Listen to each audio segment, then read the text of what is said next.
Thank you, Kristen. And be very straight with timings for people, but the reason for that is to allow all of you a chance to make contributions and ask questions.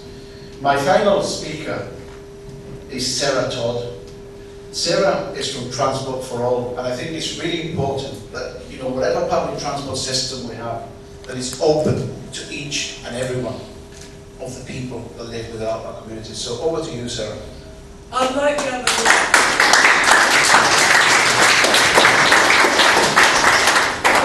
others, I am not going to attempt to go anywhere near the podium because I will just end up being a talking podium, which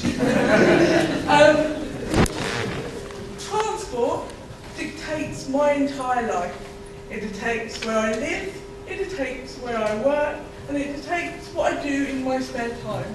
More so than a lot of Londoners, because I am dependent on the infrastructure working, there being information transported between different people and different hubs in order for me to actually be able to access transport. So my life is very much dictated by the whims of whether a ramp is going to work or whether there's a member of staff at a station to put me on a train.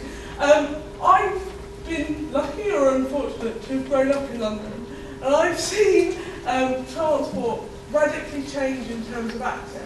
I remember being a very young child and not being able to get on any transport, to then having one bus that I could go on around the centre of London. About how you got to that bus, that was a mystery. To now being in a situation where our transport system, it's alright, it's not brilliant, but there's a lot of things you can do now that you couldn't do even 10 years ago. And one of the great things from my perspective is the Paralympics has had a legacy for me. I'm not sure about anyone else, but for most of the wheelchair users in London, we now have an extra 30 stations that have some degree of access that they didn't have before the Games. And we have staff that know how to be accommodating to disabled passengers, not just those with mobility impairments, but a much broader spectrum. So there have been some good things. I think in terms of thinking about making transport in London better, there are three key things that, when I think about that, come to mind. One is access, one is cost, and the third and final is about attitude and how we think about transport in London. So for me, I think cost is really, really important. There are a lot of discounts and a lot of concessionary schemes in London for disabled people. That's great. It liberates us in ways that you can't imagine. One of the great things about public transport is that it allows, when it works, people to be equals, to be included. I can travel with my non-disabled friend. I can go to places with people and enjoy the journey when it works. And that's something that you don't get in other forms of segregated transport.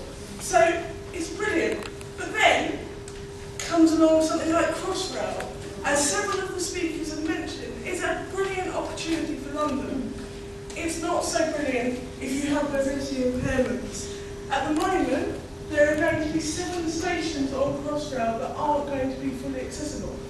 For a new development, in light of having recently held the Paralympics, to have 7 stations that are not going to be fully accessible, that's not a legacy for anyone, and it's just going to be a nightmare for 20 years' time when suddenly it has to be accessible.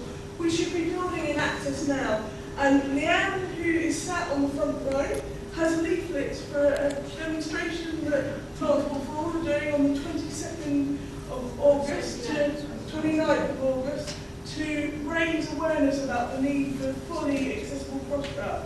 Because if we're going to truly create a transport legacy for London, it has to be a fully accessible one, and not just access for wheelchair users. One of the big things for me in terms of being able to access transport is staff. And I know a lot of what's come out in the last week has been about staff. Staff enable me to use 90 to 100% of London transport. Without staff, my ability to use a lot of London transport gets dramatically diminished. So they're absolutely core to that process. Just the other day, I was going on a part of the tube that I haven't long had access to because it's only just got a ramp. But in order for me to access King's Cross to Hammersmith, I required 3 members of staff. Staff are really, really important. And actually, it's not just about physical access. If there's an emergency, how do you find out what's going on? If you have a vision impairment, how do you navigate a station? If you have a hearing impairment, how do you get informed if there is an emergency? If you have a learning disability or a mental health issue that causes anxiety, what's better? Having to wander around the tube station or a bus station, not knowing who to talk to, or having clearly identified members of staff that you can go and say, I need help. It's really, really important that there are staff available, and it makes a massive amount of difference to me as a user. Admittedly, they're not always great, but at least if there's someone there to complain to, you can get a bit further. I think for me, the final thing is about attitude and about what kind of legacy we're leaving London and what kind of legacy we're creating for London. If we're going to be a global power and a beacon for lots of things, it would be absolutely appalling if transport was the thing that let us down. At the moment, transport is the thing that enables the city to work. And I think we need to be continuing to build on what we've got so that we've got a system that works for everyone, regardless of whether you're a disabled person, whether you're a mother with a baby, whether you're an elderly person. Absolutely everyone needs to use transport. London's a big city. You can't just end up in one place for accuracy. When they invent teleportation, I will be very, very happy. But until that point, we need a transport system that actually serves the city and enables everyone to be active citizens.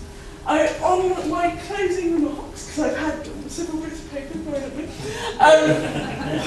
one of the things that struck me, I was thinking about my use of transport over the last 6 months. And actually, the only mode of London transport that I haven't used in the last 6 months is the riverboat. And I kind of feel guilty about that, to the point where I think I might go on a riverboat trip for the sake of it, then I've done the whole set. But for me, transport has enabled me to live, work and play in the city. And without an accessible public transport system, I wouldn't have a life. So my kind of plea for a future transport system is one that continues to allow Londoners to enjoy the city we live in, regardless of why they need transport.